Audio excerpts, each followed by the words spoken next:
What is up, guys? Oldline Games here, back with another video, and today we are talking about some Nintendo Switch action. Now, if you didn't see my last video, it was about the NVIDIA Shield tablet and how that kind of led into the Switch. You can check that out if you click in the corner. But today we are talking about the Digital Foundry leaks about the specs. So basically, they're saying it's essentially the NVIDIA Shield TV, except Nintendo has applied some special clocks to it. So basically, they're saying that they're calling this the theoretical max for these clock speeds. 4 ARM Cortex A57 cores with a theoretical max of 2 GHz for the CPU, and 256 CUDA cores clocked at a theoretical max of 1 GHz. Now, this is what they said. The rest is pretty standard, 4 GB of memory, etc. So, and Nintendo has supposedly confirmed by this Digital Foundry leak. Now, everything is based off this leak, so take it with a grain of salt. They have confirmed it, but still, there might be some variability between this. They're saying that for the GPU, it's going to be clocked at 768 megahertz when docked, or 307 megahertz when undocked. So, this seems, I don't know, it's a lot under the NVIDIA Shield TV, so that obviously cut into performance. The other thing they said is that the developers will have the option between running the games at the docked clock when docked and the portable clock, or they can just have it always run on the portable clock. Now, this is what people have been taking this as, but I feel like there may be more than one way to interpret this. So, maybe what they're saying between developers being able to choose from clocks, they might say like, oh, Nintendo has set these clocks, you can choose one of their options. Or maybe if a developer knows their title will be more demanding, who knows? There might be a possibility that they can push the Tegra X1 all the way to its 1 GHz potential clock if they need that processing power when docked. They could raise it if they do it. These guidelines, and this is pure speculation here, might just be something Nintendo said to the developers, saying, look, we know our games, our Splatoon, our Mario Kart 8, are not that graphically demanding, so we will do these for thermal management and for power goals to have more battery life. Now, a developer could potentially have options to like play with these clocks, be like, say, I don't know, say your Skyrim developer is like, well, our title is obviously a little bit more demanding than the likes of Mario Kart 8 Deluxe, so we will take this and move the clock up. So this is why the theory that leads me to believe this is a message that was sent to the developers with Nintendo's clock speeds. And at the end it says, these are the performance configurations that we'll be able to use at launch. Now, emphasis at the at launch here, guys. Notice how all of the launch titles for Nintendo Switch, I think there's only like 4 of them, are either Nintendo first-party titles or, you know, pretty not graphically demanding titles. Like 1-2 Switch is ultimately played without many graphics. It's by looking at the other person. Legend of Zelda Breath of the Wild. Obviously, I love the art style and I think it's great, but it's by no means a graphically demanding title. I mean, it looks like something that could be run on the PS3 easily. Super Bomberman R, same thing. You know, it looks nice, it looks fun, but it doesn't necessarily look like it's going to need a GTX 1080 to run at 60 frames per second. Same with Just Dance 27 and Skylanders.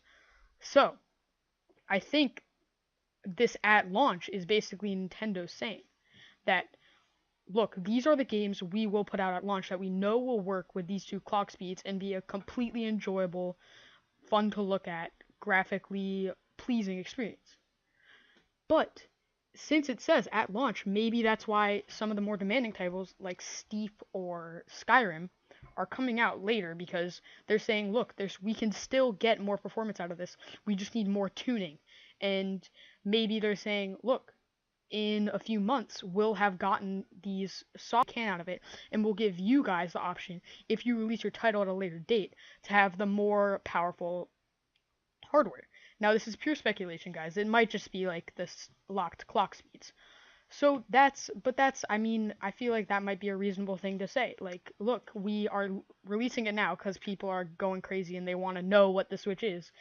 And if you're releasing something at launch, these are what you have to do, basically. These are what you have to fit into to stand up to our advertised battery life and stuff. But as we see with the online service, it's a work in progress. It, I mean, it's not 100% finished yet. That's why we're going to have it for free at first, and then it's going to have some changes, and we'll be able to pay for it in the fall. So, I mean, obviously we see stuff with the Switch is changing. It's changing, and that's why I feel like this might not be too crazy of a thing to say, like to have later games be more powerful. So, I just put together these graphs of the PS3, PS4, Shield TV, and Nintendo Switch in terms of their performance in number of GPU cores, their clock speed, and their teraflops. Now, we don't have the teraflops performance for the Switch, but assuming it's exactly scaled, now this is not accurate, but just let me say it is scaled for the purpose of the speculation. I just used a simple proportion to calculate what its teraflops performance might be. So we see the clock speed comparison. The Nintendo Switch, this is the docked mode. It comes in at its mid 700 clock speed.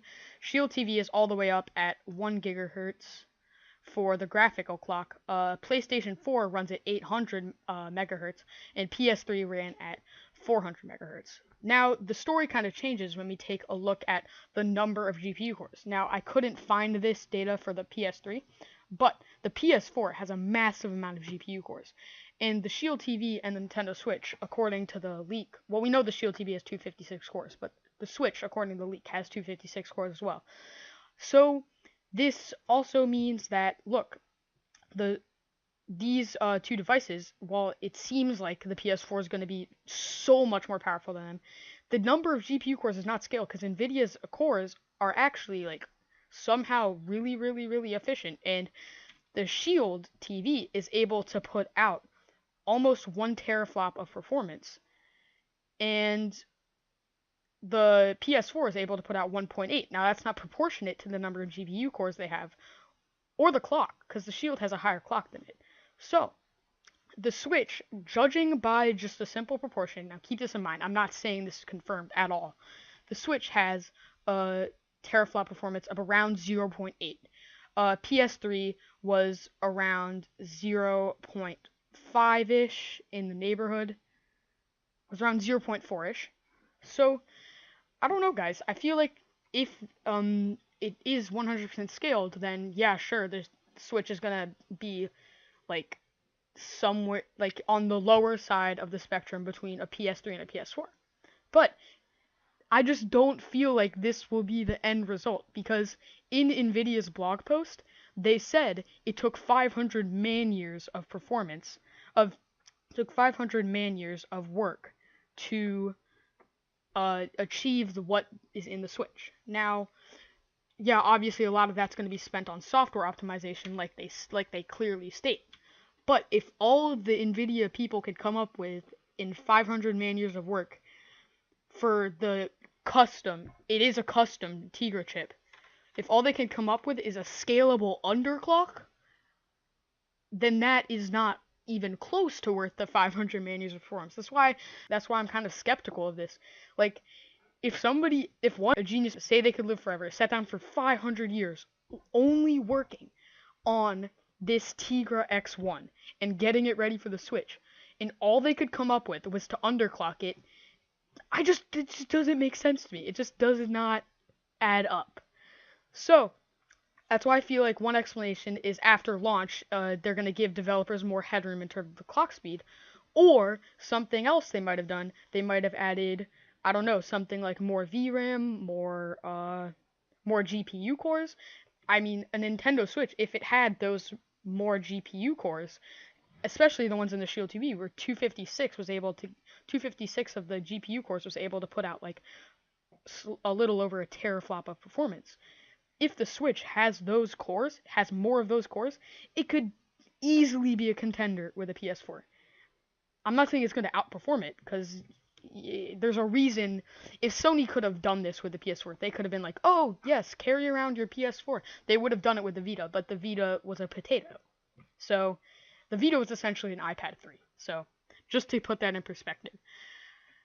And yeah, I feel like that there's more here to it, and that's why I feel like we don't really know. Like, most of this video is speculation. We don't really know what the power of the Switch is going to be, and we just kind of have to take all these leaks with a grain of salt and know that, like, we don't know whether it's going to be insanely underpowered. We don't know whether it's going to be a contender with other consoles. That's why people who are Nintendo haters are going to be like, oh, it's a PS3 in a handheld and no good games are going to come out for it. Well, on the other hand, you could say, like, what if the customizations they did to the chip actually added more GPU cores and it is as powerful as a PS4?